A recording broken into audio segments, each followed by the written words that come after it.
And we're back for day 3 of the grand narrative. Yep. Very tired. This was a very long day. There was other issues we'll get to as we as we talk about it. But yeah, this is a very, very long day.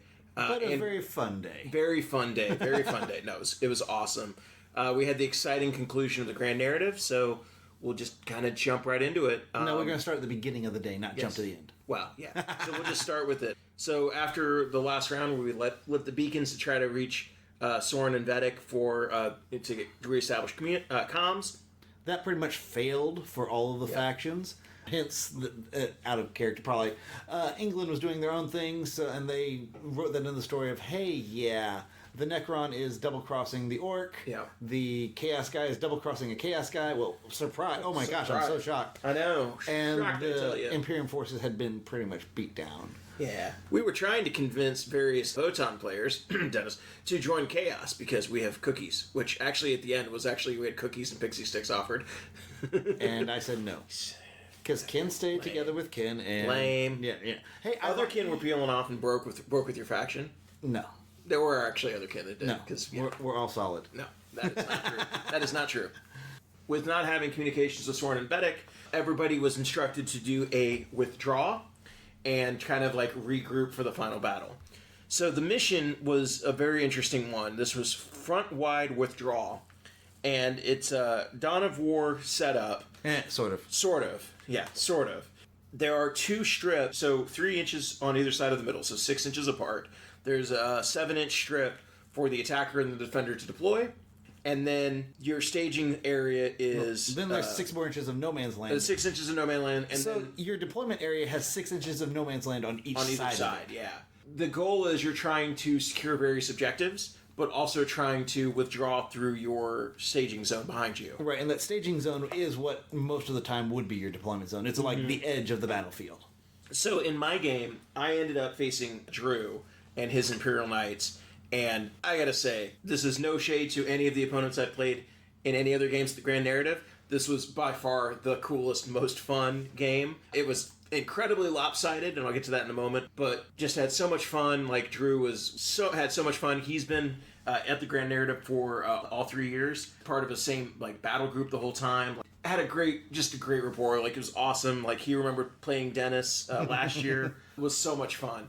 So his army was a Knight Magaris, a Knight Lancer, a Knight Paladin, who was his warlord, a Knight Valiant with the harpoon, and then he had a Calidus Assassin and a 10-man Subjugator squad, which he had kit bashed with Cities of Sigmar people to be his house guard.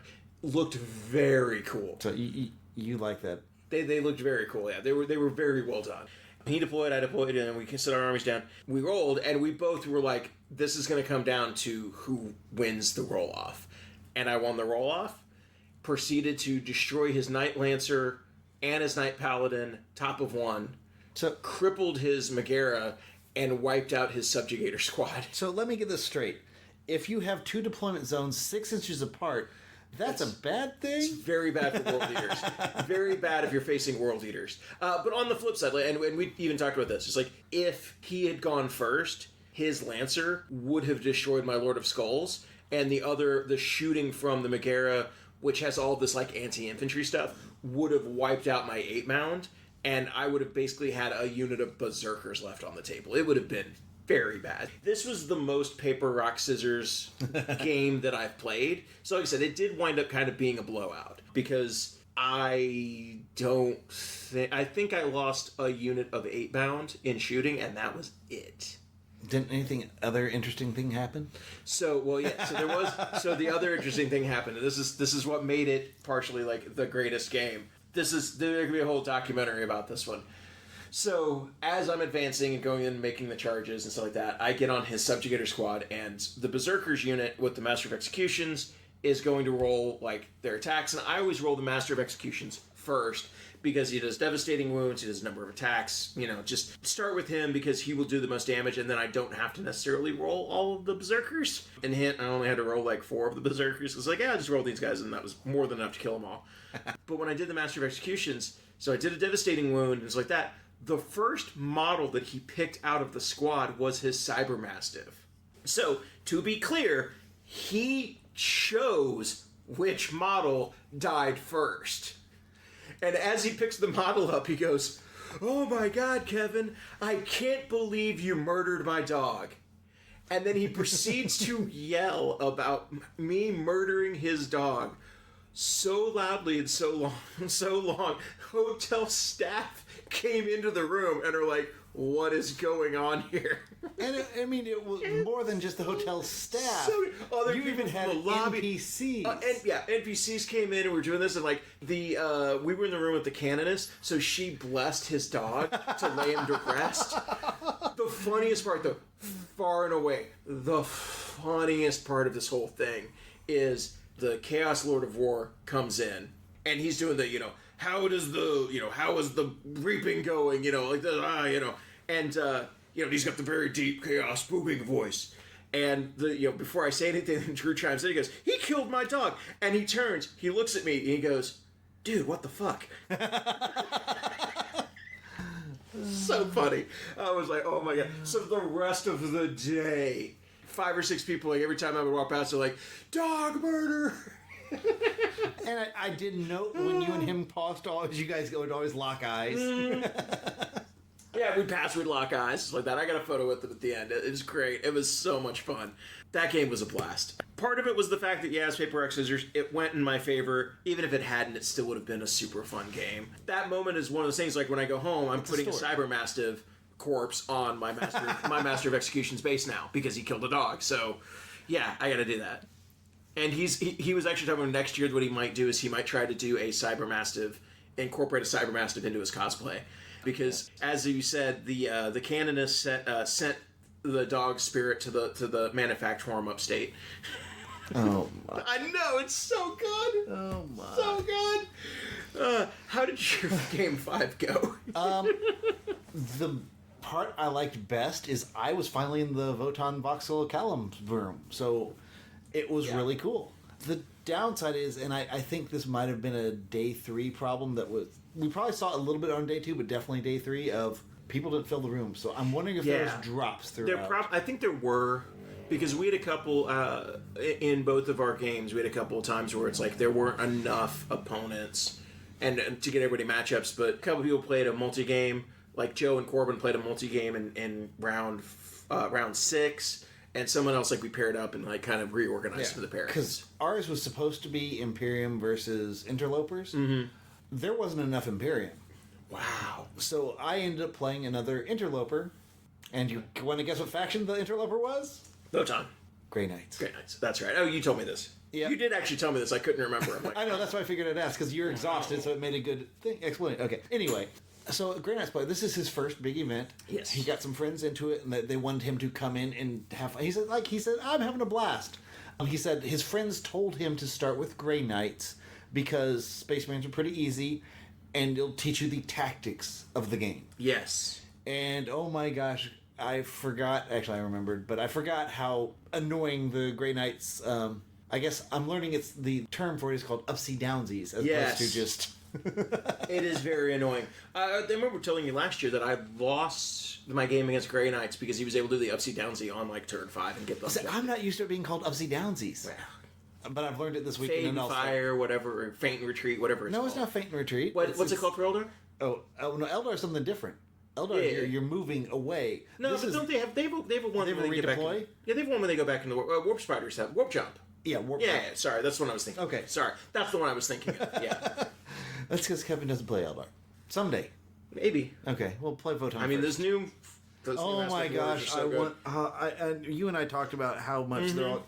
I kind of hope they kind of release them in waves, but I kind of hope they release them all at once. I don't know which I want better because I want all those Eldar figures. You have been talking about wanting a new Asserman for as long as I've known you.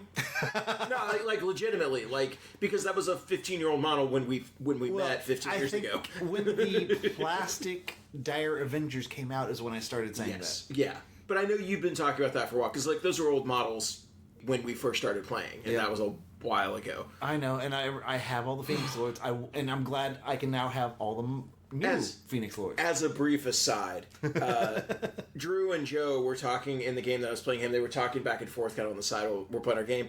And Joe was like, oh, it's like, oh, yeah, thank my wife for being able to, like, allow me to do all this. And he said, like, once you hit 30, it becomes hard to do this. And Drew's like, oh my gosh, yeah, I got like only 3 years until I turn 30. Oh my God. And I'm just looking at him like, fuck you both. It's okay, Kevin.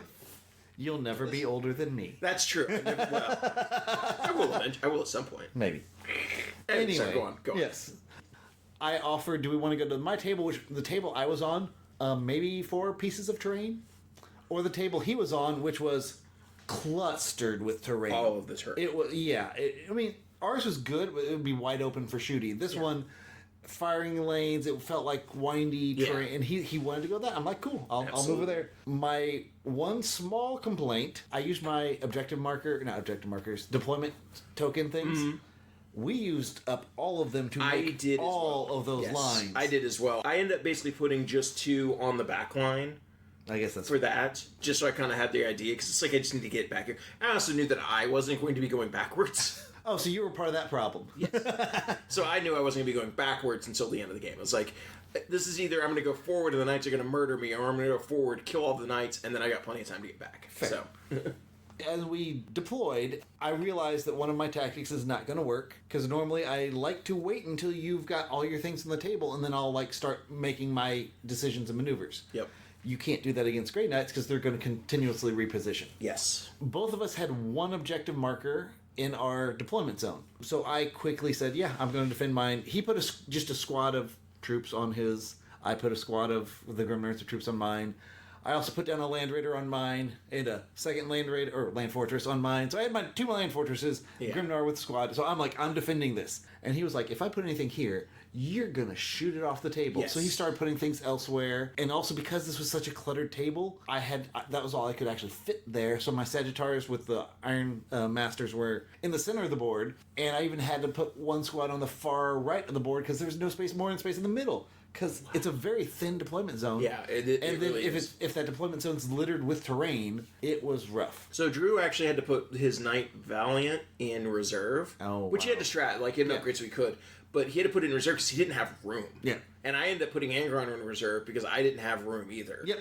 So it's it was very tight small. Space. Yeah. As we were going, he won first turn, brought his some of the knights in, did some shenanigans, didn't kill anything.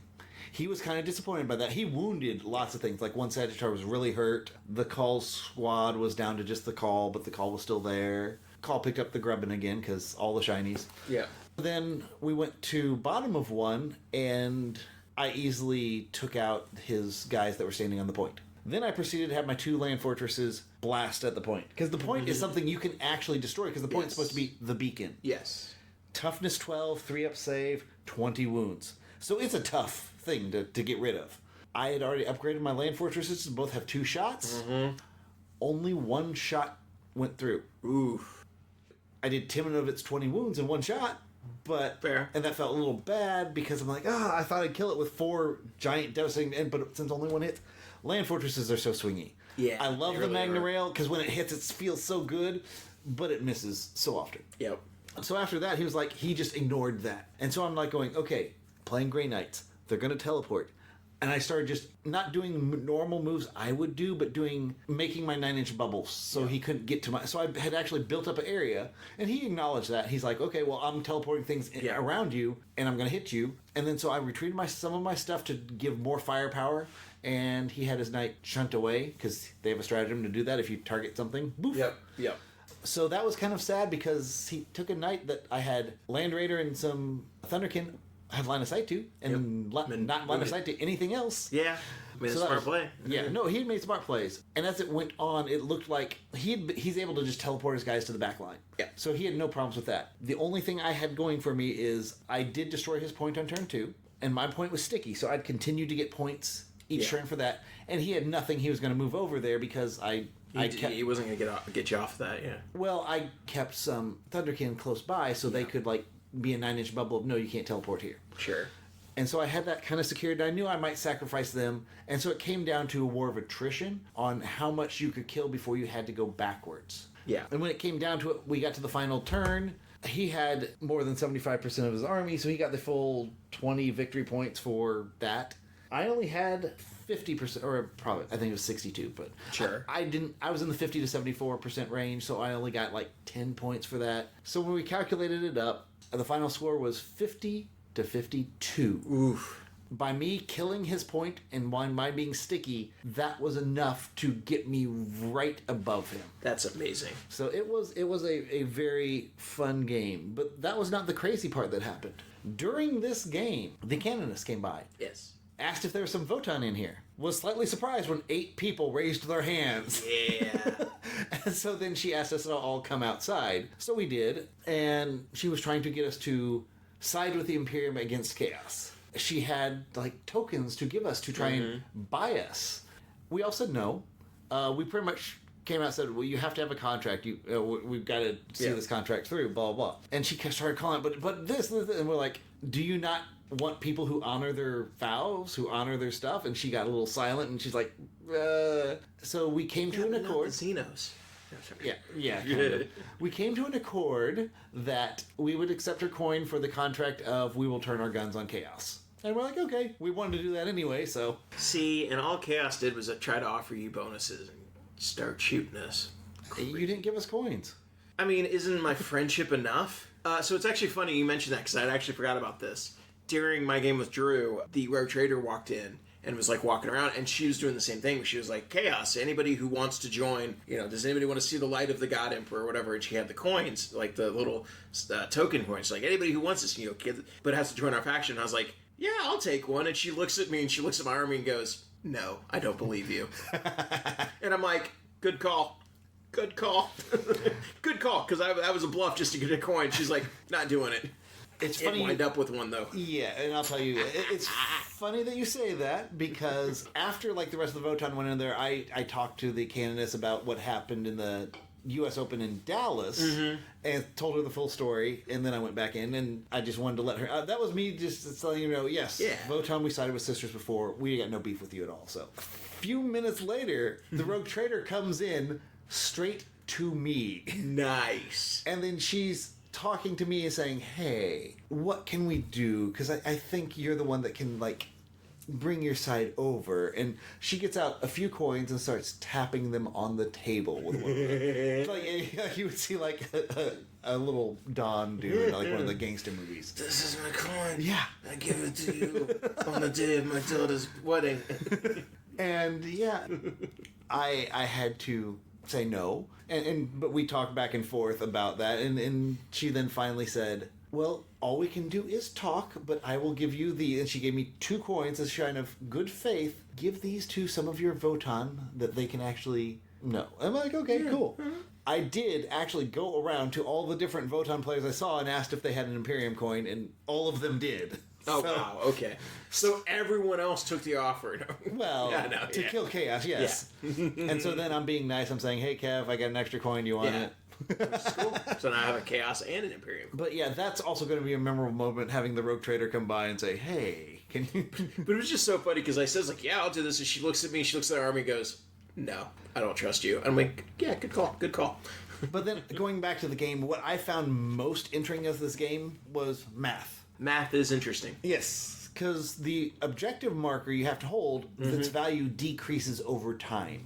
Yes. And then for the victory points for being in your escape zone, increases over time, but... it's encouraging you to go forward to the beacon and then retreat. Like, it's encouraging you to not just run straight backwards. Because starting at turn 3, if you have more than 50% of your army, you only get 5. But if you only have under 50%, you get 10. So you had to manage that. And then, like, turn 4, you needed to have 50 to 74%. To get the maximum points. And then on turn 5, you wanted everybody, as much as you can. Yeah. And then it went down. So I liked that it was influencing the way you kind of strategized the games for the point. Very, very good design there. I enjoyed it. Absolutely. That was a fun mission. My game, because I was facing against knights, it was very much paper, rock, scissors of, like, who gets to go first. But still a good design, and I think everyone had fun with the mission. Like, even in our game, like with Drew, he's like, nah, man, it's still a good mission. It's still fun to play. It's just, like, I didn't win the dice roll, so I got wrecked, I'll toss this one. Also, guess who else came by in our round that time. Who? Zoggett.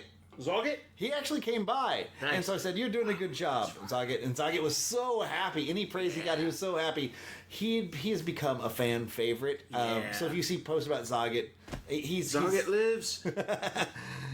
Everyone started to really like. I mean, he was cute, and then when he did his poem about being scared and all that, and it was nice to see he's starting to, I guess, reconcile with Glitcha, and so it got to be a little touching. I really hope that he gets a happy ending. I really hope that things work out for him. So anyway, we're going to move on to the midday briefing. That's not a subtle foreshadowing. So we get into the daily briefing. As an aside, this is where I messed up. We got there a little bit late, so we went to dinner. Like we got lunch. We got lunch at the food court, and then came back and put armor on, and we got in there a few minutes later than we normally do. So there weren't really places to set. With the armor that I have on, like, it's odd to, like, jostle people around and, like, get around. So I was like, you know what, that's fine, I'll just stand. And I kept the armor on, I kept the helmet on while we were standing there watching that. And I think I, like, overheated. You did. Yeah. We'll get to that in a minute here, but we'll go through the briefing. Each of the different Lords of War got the final Athane key or power cell to complete their relic. I think the Rogue Trader went first, right? Yep. So she came up, did her little spiel about, how we're winning now, and, like, this cache of weapons is going to help us. The people on Soren and Vedic, like, apparently have abandoned us, but that's fine because we have the weapons. So she opens the reliquary for the weapon, and it's like a Necron hyper phase cube. Dimensional Tesseract. Dimensional Tesseract, that's what it's called, sorry. So it is a Necron Archaeotech. Xenos Archaeotech. And she's a little bit mad because, like, well, I thought we were going to get weapons, but, I was like, fine, I'll still take it. Well, she was mad because the canon said, her vision said here. Yeah. And then it was, this is what the orc has also sealed away and locked away, so she couldn't have it. And it's a Necron thing. Yeah. She's like, what? What? I thought I'd get something blessed by the Emperor. What's this Necron thing doing in an orc thing that... So then the Chaos Lord came up and put his, did his whole thing, did the final dagger in there, and unlocked the Chaos Reliquary, which was, what is it called? Nightblade. The Nightblade, which is a powerful, like, sword. And it was actually, like, a full, like, sword prop. It looked cool. It came out of the stone thing. Yeah. He got to pull it out, and it was like, wow. I gotta say, I absolutely love how those interacted with this. Like, the fact that there was a mechanical representation of your progress, a prop that you could interact with, and all this is up on the Warhammer community site as well. They posted pictures of them. Functional props. You'd put, like, one of the things in, and, like, it would light up differently. Very cool. So much work and effort went into those. Just props, GW. Props to whoever made all of those, because, oh my gosh, they were great. And then the final one, Glitcha comes in and is putting the final power cell in his thing. The Warzot machine. And it kind of glitches out. He's having some trouble. Like, he puts the final in there, but it's not working right. So he gets Zoggett over to kind of fix it. Because him and Zoggett have actually made up. Yeah. And he's like, you're my fixer, Zoggett. You're actually he's calling him Zoggett the Fixer. Yeah. So he gave him a name. Yep. And in the process of fixing it, he got barbecued. Yep. It was so funny because he went behind the curtain, and then you hear this and then they throw a crotch skeleton out. Yep, complete with ears and head and stuff. So funny. It's also up on the Warhammer community site because it's so funny. And then the funny thing is, then Glitcha would still keep on talking. Yeah, keep talking. And then he's like, oh, right, Zoggett? Wait, where's Zoggett? And then he was, and then he's like, well, whatever. And he keep on talking. Yeah, and keep on talking. Oh, and then to jump ahead slightly on that regard, when he was doing his final speech at the finale, he was doing the whole thing where he's like, Zoggett, come to here. And then, like, another Gretchen comes up and he's like, you Zoggett now, so it's kind of like, oh, Zoggett's just the grot that's around him at the time. Yeah. Yeah. So it's like, okay, cool. This final mission was actually incredibly cool, and I'm really, I thought it was very cool. They basically now, everyone has their powerful thing, and it's trying to now get off of the planet, get out of here. The kind of primary mission for us was, try to kill enemy leaders and things like that. And I think it's basically what everybody was doing. Ours was just kill everything. Oh, it was kill everything? Okay. Fire your guns as much as you can. Okay. But, it was basically the final battle. The cool thing of this is what they were doing with Kill Team at the same time. So they took all of the Kill Team operatives, put them into one place, and they got to fight the Lord of Wars as miniatures. So they put a miniature of the Chaos Lord of Glitcha and of the Rogue Trader down. Apparently that was like the fight. It was basically a battle royale thing where if the Lord of War basically did any attack on you, you just died. But you were trying to see how many wounds you could put on them. So it was like they had infinite wounds. Like they were never going to die. But the more wounds you put on them, like knocked them down and like affected their ending and things like that. Yeah. So that was very cool. It was a cool way to incorporate Kill Team into it, and obviously like cool minis. Right, because they had custom minis for each of those. I mean, truthfully, I kind of wish they had more. I wouldn't mind. Would have been awesome to get one. Well, 2 of the 3 I would have liked. All 3 of them were really No, cool. I don't do chaos. Yes, you do. Yes, you do. Nah, I don't know what you're talking about. Anyway. And then for our mission, we had Terminus Offensive. This was kind of an interesting one. It was Dawn of War deployment, and then there was an investigation zone that was basically a 42-inch box in the center of the board. And that's where some of the objectives were, and there were other things off of that. But basically, it was just trying to kill your opponent. I'm trying to remember, actually.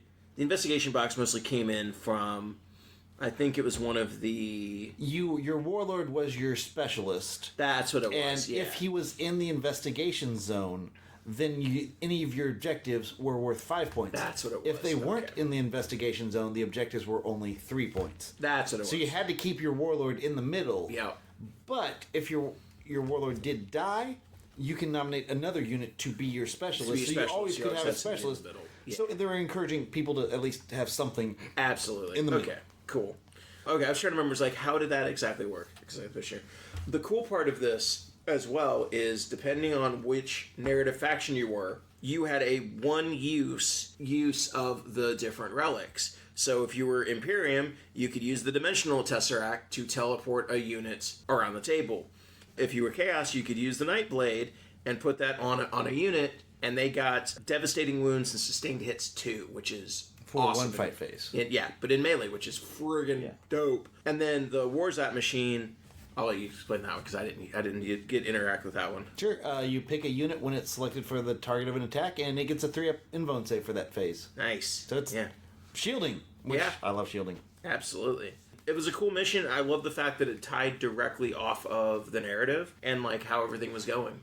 And then it had a second part of the mission is, like I said, just kill things. Yes. End of the game, tally up how many points Yeah. were left alive, and the more points you killed of your opponent's army, the more victory points you got at the end. That will come up in my game. So I played Mike and his salamanders. Mike had only been playing, I think he said, since February, but had a really nice painted salamanders army. It had Vulcan Heston, had some cool stuff in it. Had 2 Executioner Repulsors, a Land Raider Redeemer with Flamers, Blade Guards, a Pyromancer squad, a Scout squad, and an Impulsor, I think, which is the light transport that's open-topped. Oh, and he had a unit of plasma... Hellblasters? Yeah, Hellblasters. I was like, whatever those are called. The Primaris plasma gun guys. We lined up, we deployed. I won the role to go first again. You're getting good at that. I know. Thank God, because this helped. But I actually wasn't able to make all of the charges that I wanted to. I failed a couple. Angron got in and did some damage to the Land Raider. Actually, no, he didn't because he was able to get shot. Anyway, a couple things got in, the 8-pound got in and destroyed one. Hit a bunch of ATVs. That's what it was. He had a bunch of the Invader ATVs. So I killed a couple of those turn 1, but couldn't really get into the big things. So then he had and I was at that point, I was like, man, if I didn't kill anything in melee, I think you might have the advantage here because you have all the shooting now at me, and I'm close. Lots of Melter, lots of Flamer. So he shoots, and he kind of had a mediocre shooting phase. Wasn't able to actually kill anything. Put some wounds on the Mauler Fiend, put some wounds on Angron, but didn't have as good a shooting. Part of it as well is that I specifically made sure that I kept my infantry away from the Redeemer with the Strength 7 Flamer, because Salamanders get the same thing that Sisters get, which is +1 strength on flame weapons. In that shooting phase, though, he did shoot up Angron, got him down to 1 wound. So then Angron assaulted the Redeemer, killed it, with a smash attack, blew it up, killing maybe a Blade Guard in it. But again, he has 1 wound left, so he also takes mortal wounds. I rolled a 6 on my save, so I didn't die from that. On his next turn, the Blade Guard shot him. His Executioner shot Angron, and all of them missed or didn't wound or whatever, so Angron had 1 wound left. So the Blade Guard had to assault Angron. They did. They kill him because he had 1 wound left and they go first. I had fights on death on 4-up.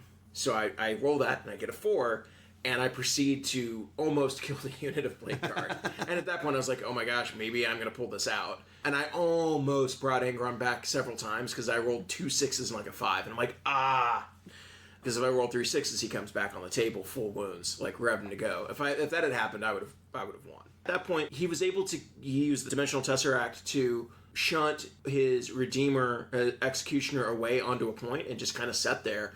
Moved one of his Dreadnoughts over to a point as well, and was basically just camping 2 points every turn, and shooting things as I had to like come over and get him. He was able to. The Executioners are so. They're very much like your Hecaton Land Fortress. No, the Repulsor Executioner is worse. Well, but in that the main gun is like the Magna Rail, where it's only 1 or 2 shots. Like, it's more ridiculous than all the other shots it has. But the main gun is like 1 or 2 shots. 2 shots. And if you hit it, it's like 10 damage or something. Like, it's insane. I think it's only D6 plus 4. Okay, so it's like 10 damage.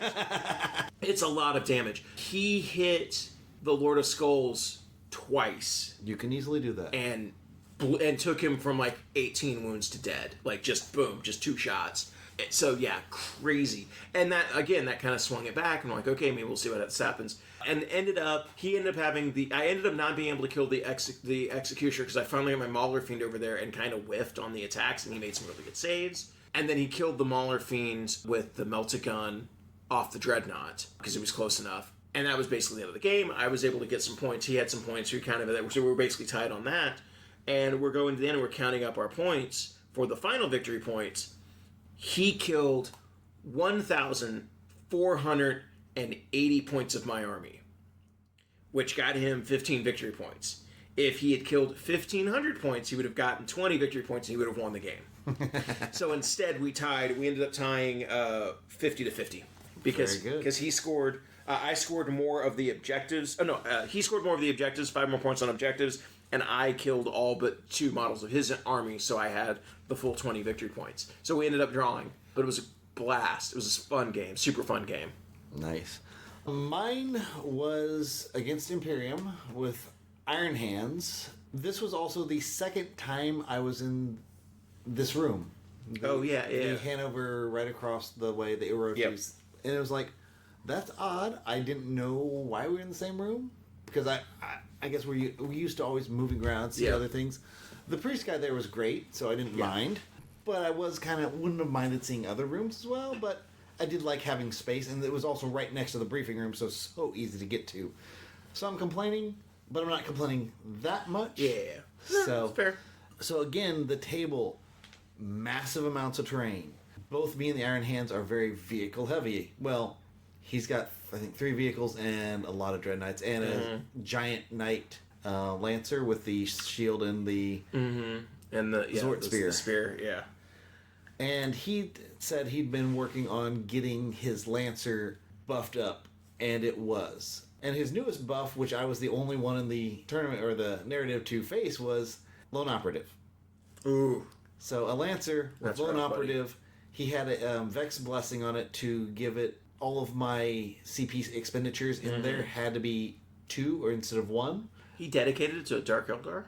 Yeah. Yeah, go on. And just he had like some damage reduction buff on it. Yep. And if you heard from my previous thing about the Dark Angels fight, anything that reduces damage by 1 it's very hard. Kills my army because I do so much damage as mine is 2 damage. And also I guess he had 2 Redemptor Dreads and both of them did the same thing, but we'll get to that in a little bit. He is able to win the first turn, and that Lancer came in and it got rid of a Sagittar. I was sad. He killed the Sagittar in melee while he shot and wounded another Sagittar, and it was rough. So I'm like, that thing has to... Actually, no. I tried to Overwatch it, and we'd both forgotten about his thing until after we'd done the Overwatch. So unfortunately, I got to see the results. We backed it off after we realized what the rules were. But I did 10 damage to it in Overwatch. Because one of the Magna Rails hit, and he didn't save. No takesy backsies. You know I played. I know. So in the end, that happened. So then, bottom 1, I'm like, that is in my face. That is an immediate threat. That is a problem. Wheeled around both land fortresses, both squads of 3 Thunderkin. I had my Iron Master hop out 2 Sagittars, and I unloaded all of that into it Got it down to 5 wounds. I'm like, ah. So then I'm like, well, okay, well, let's... Actually, no, it wasn't 5. It was more than that. Yeah, no, it was 5. That's right. Mm-hmm. Then I said I need to get it down, so I went in with Sagittar that was still alive and activated Tank Shock. I got 4. Got it down to 1. Got my Iron Master in there. He did not finish it, but he got it close. And so then he swung back, and he took out the rest of that squad. But he left the Iron Master alive, and that's an important point. Mm-hmm. So the Iron Master's alive. The big guy is down to 1. I'm sad. So next turn goes around. He uses his little jump pack thingy from the Tesseract to have his Repulsor Executioner come to my back line. Actually, yeah, because top of 1, that side of the board where it was, it took out... It couldn't move through the little firing thing, but it had a firing lane. Oh, yeah. Took out my troops, my Sagittars, 2 blew up there. And so then turn 2, he shunted it over and teleported it to that point that he shot me off of. And yeah, proceeded to kill the squad that was there. Oof. Yeah, it was pretty bad. That's rough, buddy. He used the lance from the knight to try and finish off the Iron Master and got him down to 2 wounds, but he didn't kill him, which is important because then we went to the...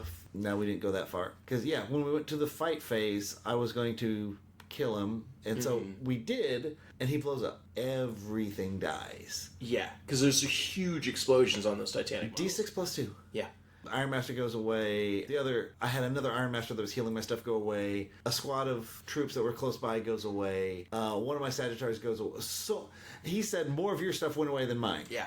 I'm like, yeah, but it was worth it because that thing needed to go. Yes. But yeah, at this time I'm down to just 2 land fortresses and 1 Sagittar. So on his turn, he takes out the last Sagittar and then starts focusing on the land fortresses. Gets one of the land fortresses. No, not yet. One of the land fortresses then on my turn backs up, one-shots the Executioner, Repulsor Executioner. Because the main gun did 10 damage, and then the small guns finished it off. Oh no, it was 11. 11 mortal wounds. It only had 12 wounds, so I had to do 1 with the rest of the guns. Got 1 through. And then I'll jump back to the Knight. As I said before, had the Knight had not that damage reduction, all of my Thunderkin shots, which were a lot, I think they did 9 damage to it, that would have been 18. Yeah. It would have been dead without all the other stuff. So that -1 damage is That's a lot. huge. It's clutch. Yeah. And then after that, then he destroyed my other land fortress. Yeah. So we're getting down. I finally now drop my Einherjar champion and the Hearthguard in, and their guns do nothing. No. Because the Dreadnought's in it. They're not there for guns. Yeah. I failed both their charges. Oof. And what is sad is one of my other charges I did another land fortress tank shock charge into one of his dreadnoughts, and that would need to be a 4, and I rolled a 10. Oof. And then I failed the other 2 9-inch charges. No, it happens. That's how it happens. You roll the 6s when you don't need them, and then Yeah. on the ones you do need the 6s, that's when you roll 2. But he was able to kind of take out some of those in his shooting. In the next phase, they come in. I got rid of his Ballistus Dreadnought that was protecting 1 point and his guys on it. But my Einherjar champion then took out that Tech Priest there, and we just took that point. The other point, his not Brutalis, it was Redemptor, came by to my other champion squad, hurt them. They came back and just beat him down. He was not ready for that in melee. I now own the 2 points in his deployment zone. I own 1 of mine because it's sticky. So I'm like, yeah, I finally got 3, and I kind of had something in the middle. I would have had that, except my Everything call blew up. Well, my call, who didn't take any wounds from that because his squad went away, had got shot once. I'm like, okay, well, he'll stand back up. I rolled a 1. Call did not stand back up. He was my specialist. He was in the investigation zone. He was on a point. All of that went away. It was very sad. It's rough, buddy. But the plus part of it was he had another dreadnought, his Brutalis dreadnought, the melee one. Mm-hmm. He got it to position where it's 3 inches away from my land fortress. So he just needed to roll not a 2. He rolls a 2. Then he's like, well, at least I got the reroll. Yeah. He rolls a 2. Yeah. And it was funny that we were joking he was saying, oh, that would never happen. And then it happened. Yeah. It never happens to you until it does. Yeah. So thanks to that, my land fortress was able to get away and then blow up that dreadnought. Yeah. But by then, I'm now down to a land fortress, 2 squads, and then 1 squad of just troops. Yeah. That were on the board. I mean, he's down a lot too, but his initial push from that first round where I just had to ignore everything else and just go for that knight, he scored so many points on the first 2 turns, I knew I wasn't going to recover.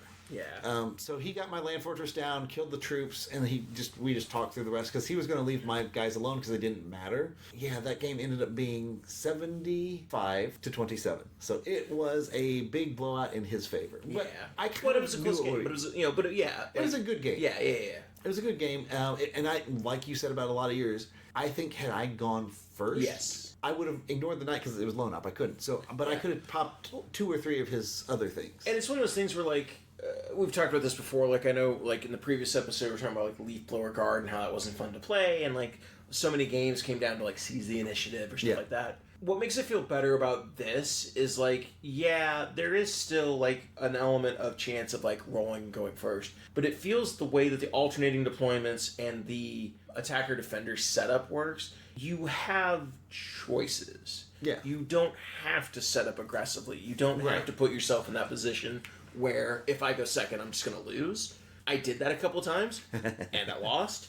But I did that a couple times, and I won. Right. So it's like, it feels like you have more control in this system, and I think that's what I want out of it.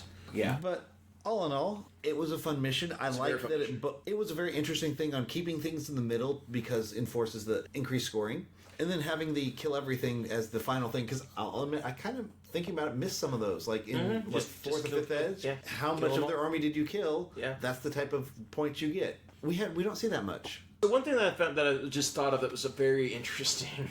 So obviously, like, this is based off of how the narrative went and things like that, and like you have to plan some of it because they had these mission cards already printed and they had the models made. But there was also a semi-decent chance, I guess, that the Chaos Lord wasn't going to get the sword. Don't know. So what would? Well, so more like, okay, they probably had an alternate mission card without that on there. Okay, that's possible. What about the mini though? Did they have a different mini that didn't have the sword? Possible. I don't know. It was like very interesting. I'm like, now I'm thinking about it, and then I'm like, Anyway. No, it's just very cool. And I will say this, and this is 100% fact, so it's unquestionable. They stole our idea, and finger quotes stole, our idea of putting character minis as like a reward for the narrative, as part of the narrative. So, you're welcome, GW. So, what Kevin's talking about, if you've heard it when we were setting up for our Midwest Conquest narrative, which is the one that Kevin and I are running at Midwest Conquest, this year we wanted to do something special, so we made characters of each of us as a preferred enemy as like a Death Watch person. Yep. Pre-Death Watch getting blown up. Yeah. I mean, they're coming back. And so what we allowed the people to do there, this is the different part. Like, we made a mini, and I, like, painted all of them for us. And we had a character card that we made to join any battle line unit. Yeah. And so if you had a battle line unit that didn't have somebody, you could attach it. Like, so we had, like, Tech Priest Kevin. Yes. And Librarian Dennis. Watchmaster Rob, because he's kind of like our leader, Apothecary Richard. And so it was neat having the preferred enemies as little Death Watch characters that people could actually recruit into their army, and we made it so each person could like help out. And so we thought, we're being unique, and so we got these little minis, and then GW does it. The minis they made were very phenomenal. Cool. Like, very cool. Again, all up on the Warhammer community site. I encourage everybody to go look at it. The amount of work that went into this year. Between the props, the minis, the costumes. Like, we've talked a little bit about some of the other issues and challenges and stuff, and there's always going to be challenges. Yeah. The step up from last year in complexity is like exponential for this year. Between the fact that Glitch's costume was so big and cumbersome, and intricate, and the narrative, and like trying to coordinate Kill Team into this and coordinate with England on their games. Props to everybody, and like it was very, very cool. Like, just very well done. Sure, there's always going to be little issues and things like that, but it was very well done. And Kevin, did we talk about the tarot yesterday stuff? We talked a little bit about the tarot, but I think today you mentioned that you kind of figured out why they did the tarot. Some others kind of figured it out. So we don't know if this is true or not, so we're just doing conjecture. But we are guessing that the tarot was kind of assigned ahead of time, and you were supposed to get a specific card, and then they already had it planned out which rooms you would go to, and who you would who you would fight, and matching that up.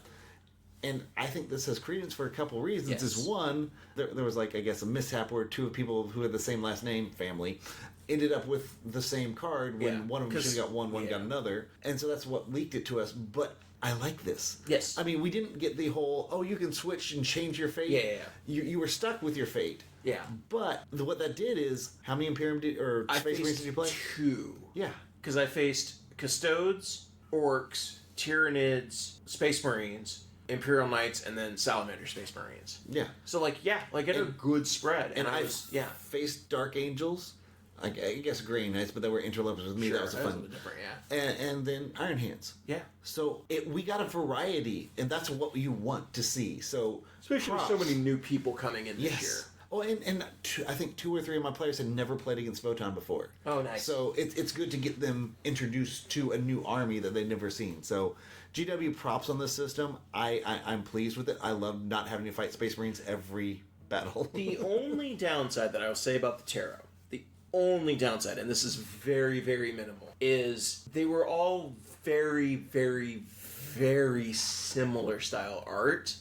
Because it was all like that's true. A winged dude with a skull helm, and this one's silenced, but the one that's the winged dude with the skull bird helm is the Scrivener. And it's like, it was at a glance, and especially if you have, say, a helmet on and you have very, very limited mobility and limited field of vision, it was very hard to identify them unless I was like walking up to them, picking it up and holding it in front of my face. And so I'll agree with you on that. A lot of them were very awesome. similar looking, and also when they were in the little card holders, the card holder covered up the name. Yeah, so you were looking off the symbol. If the name was on the top, that would have been a little bit better. And it was all badass John Blanchard. No complaints, honestly, about it.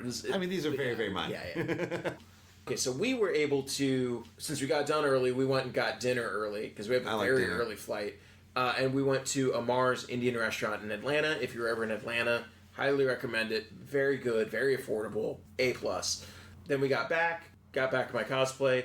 Because like I said, at the beginning of this game, I actually had to come up to the room because I was like, I set my army down, started talking to my opponent, and I started feeling faint, and I'm like, I have to go to my room. Like, I have to leave. Like, hold up. So I went back to the room and, drank some water and, like, sat down and, like, changed clothes a little bit and then was able to go back down.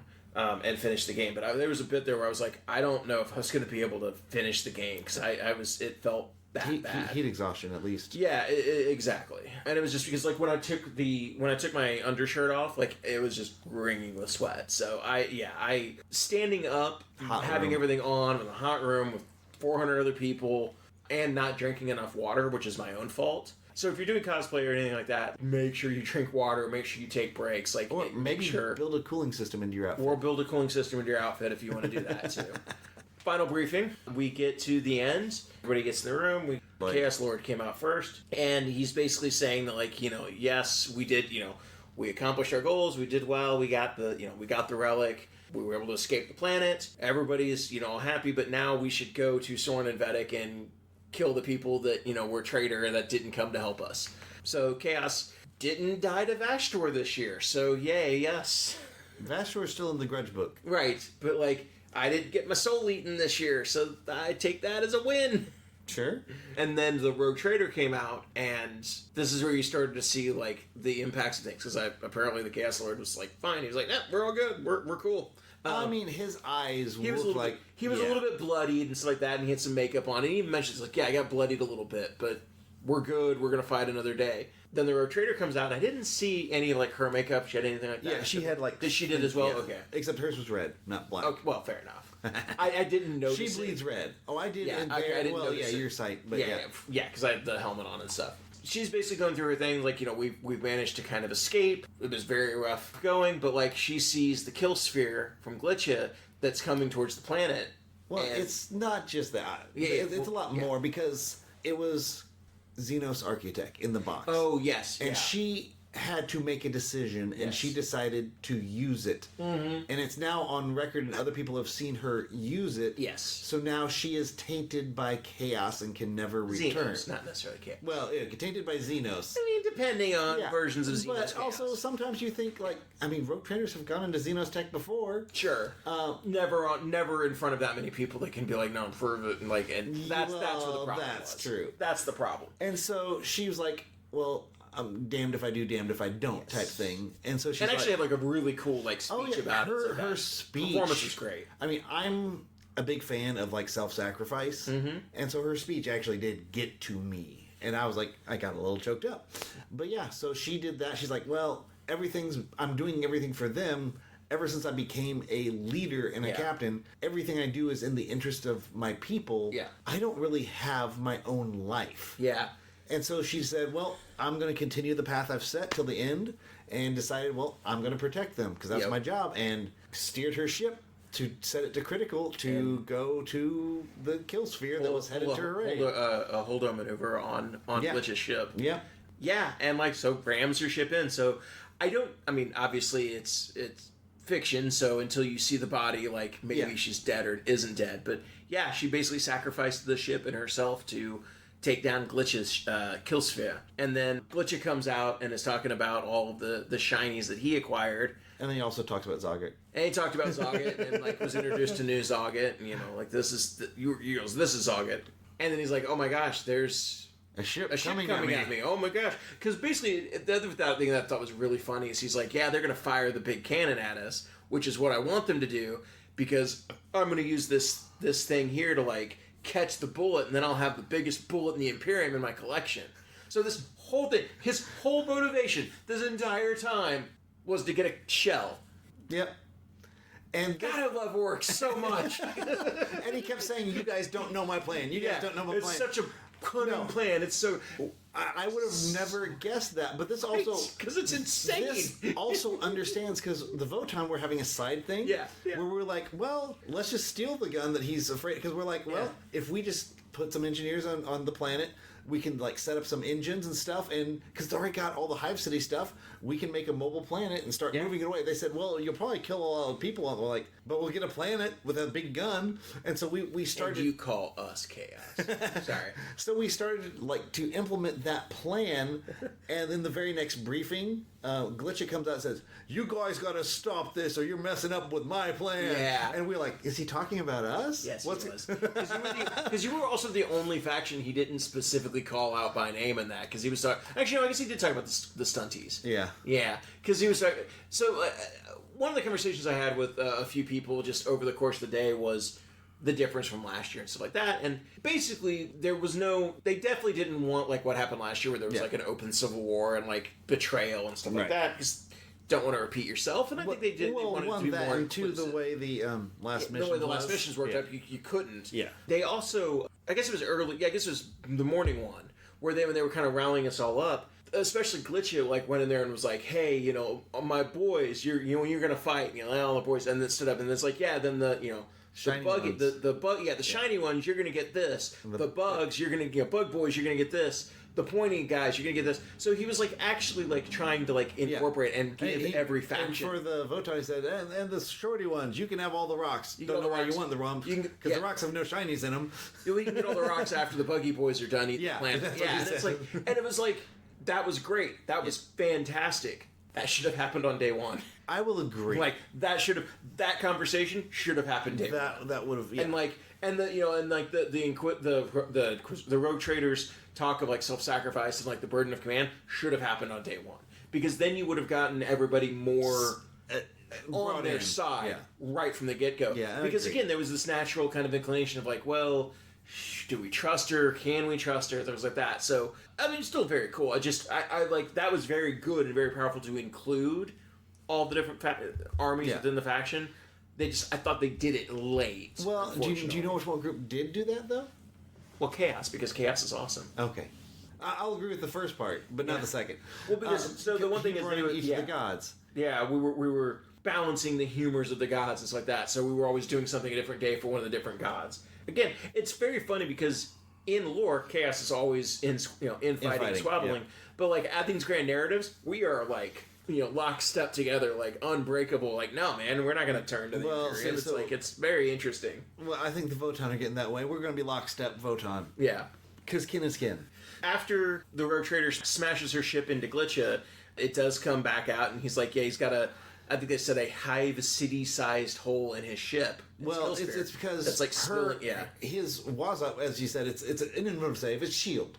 Yeah, and so her overloading the reactor when it hits it, shorts out the shield. Yeah, and then he can't turn his shield back to the gun that's coming. Yeah, and so it punches a hole straight through his kill sphere, and that goes all the way through. And then he's like, "Well, guess I can't get it." Yeah, the gun's still here though. Gun's still here. Planisher, I'll come back. And so he's going to move the kill sphere to Soren and Vedic to get mad at the shiny boy that did not send him the stuff. Double-crossed him, yeah. At least 2 of the 3 Lords of War survived, potentially all 3. Yeah, it was very cool. And then they did the final awards, and gave out, the best painted, best army, best cosplay, stuff like that, which was all amazing. The dude who won best cosplay was that had a full Bellacore costume with wings and a mask, we got a picture of you and him. I do have a picture. I did have a picture with him. And then, then they called up all the Voxel Canon, called them up on stage. Everybody, applauded and gave them that. And then they introduced the 3 Lords of War and the actors. And it was Chris Stover, who you've heard on the podcast before. Who's that? That played Glitcha. So he came out and took the costume off and and was walking around. And I had figured it out day one. Yeah. But it was very difficult to tell because what set me off was I haven't seen Chris here. Yes, that was was the thing for me. Is I haven't seen him here, but you couldn't really tell his voice. You could if you were close listening to it. Yeah, and once you thought it day one when we sat in the front row, I definitely heard it. Yeah, but he was doing a voice. They were running it through a modulator. It was awesome. Yeah, just across the board, everyone did great. After that, everyone kind of went out and we took pictures.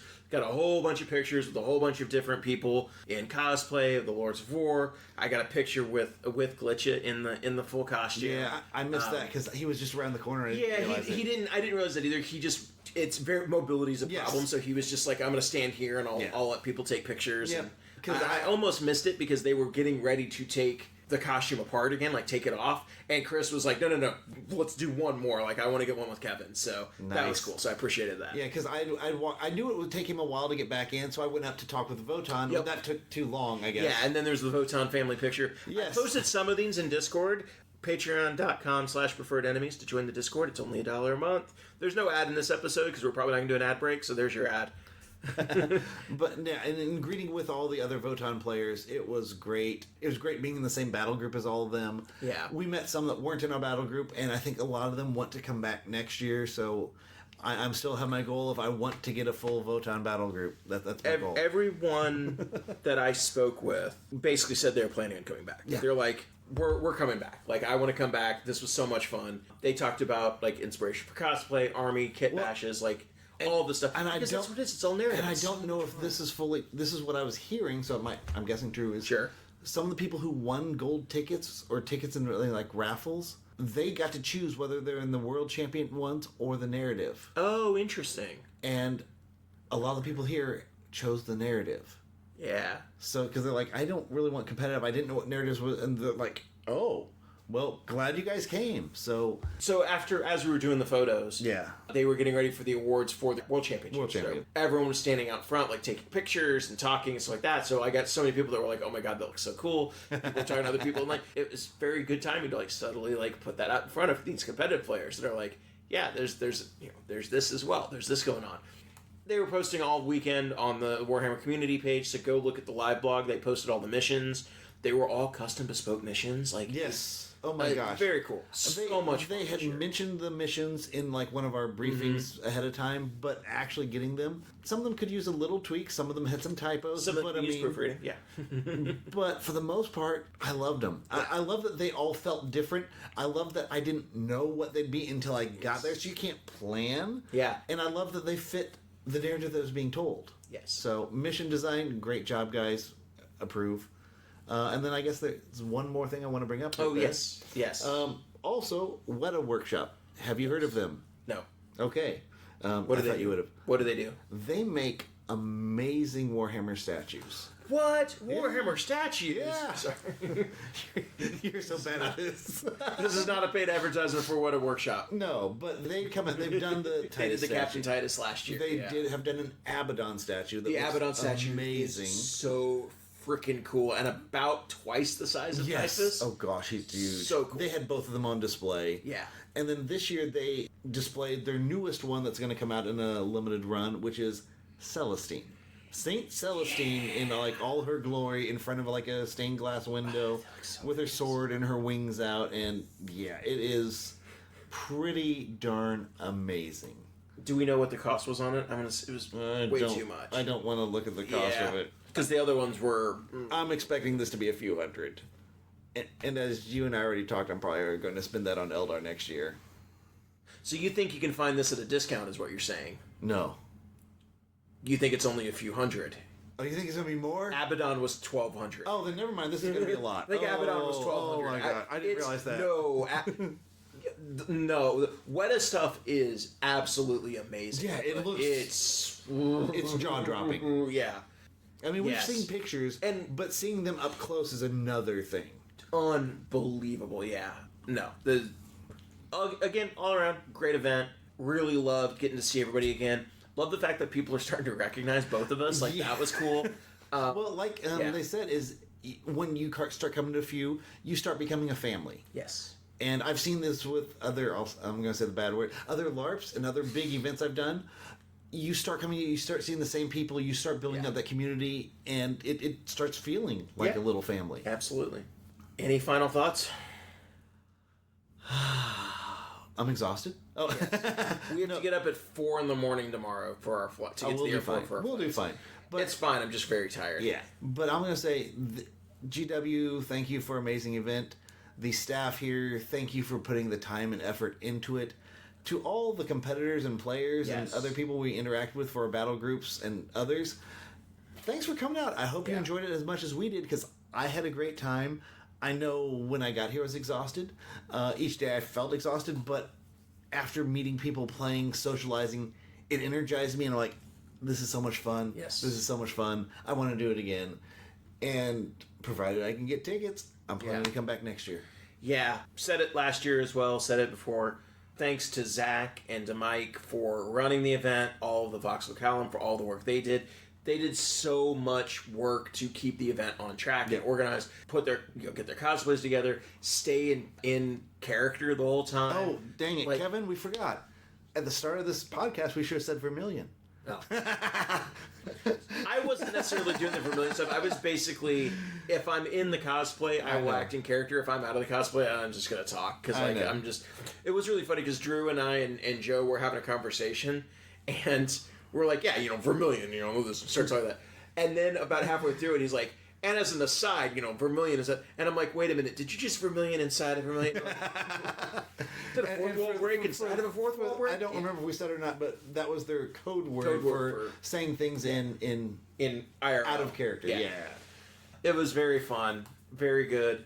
I am looking forward to the next one. I'm looking forward to the next US Opens. Yeah. I'm looking forward to LVO. Yep. This will be my first LVO ever. So the LVO narrative last year was really fun. So Kevin talked me into this year. Yes. And I'm going to bring an army similar to his style, because I'm going to do the Rapincha detachment. So I'm just going to run at you crazily. Yeah. I'm going to have to bring my Tau World Eaters for that one as well, because I have to defend my hobby title. Okay. I think that's it. Good day, good gaming, and see you at next year's Grand Narrative.